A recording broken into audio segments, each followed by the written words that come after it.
समस्त को मोर नमस्कार। मोर नाम हूँ चंद्रशेखर शेषा। नवम श्रेणी छात्र। सम्मान्य सभापति महोदय, पूज्य गुरुजी और गुरुमा वृंद, उपस्थित अतिथिगण, एठारे बसी मोर छोट बड़ भाई भाई मैंने आज आम विद्यालय नूतन छात्र को स्वागत संबोधन उत्सव किसी कहार सुजोग मिली मु निजक धन्य मन करुँच। आज स्वागत उत्सव पालन करा जाउछि।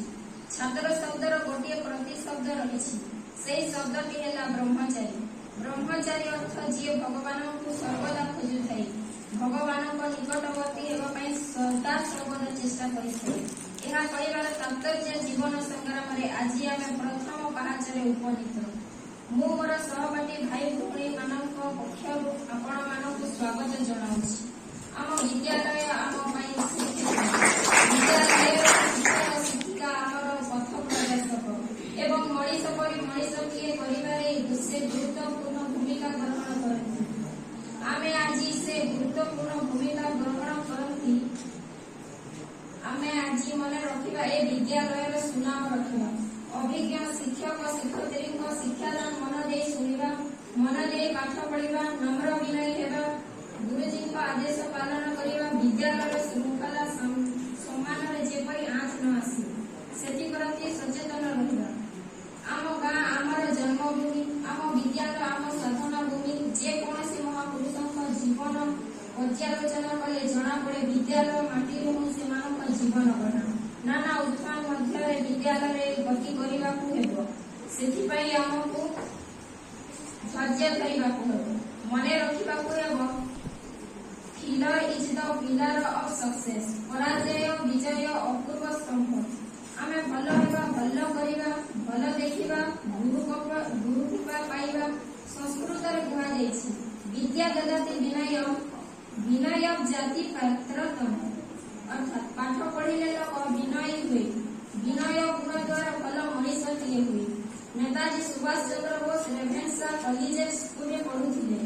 से स्कूल माटी पानी पवन तांको शिर प्रशिर प्रभावित होइथिला। प्रधान शिक्षक प्रेरणा भविष्य विश्व अप्रतिम नेता रूपे प्रतिष्ठित कराई पारिथिला। सेहीपरि पंडित गोदाबरी मिश्र पुरी जिला स्कूल से पढ़ुथिले बेले प्रातः स्मरणीय प्रधान शिक्षक प्रेरणा तांको जीवन यात्रा को सुसहत सुमहत करी गढ़ी तोली देथिले। एहा निशांतरे कुहा जाई पारे।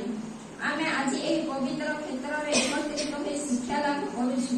काली भारत रे नागरिक हेबा।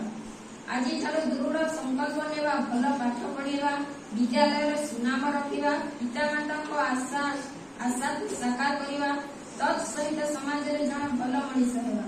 खाली पाठ पढ़िले जण भल मनीष होई न थाई ता नहे। पाठ सहित श्रृंखला विनय गुरुभक्ति शिष्टाचार सेवा मनोभाव देशर प्रेम भाव ए विद्यालय माटी ही अंकुरित होइछे। से नूतन बंधु आपण मानकु आज शुभ लग्न मु सुस्वागत जनाउछि, हार्दिक अभिनंदन जनाउछि।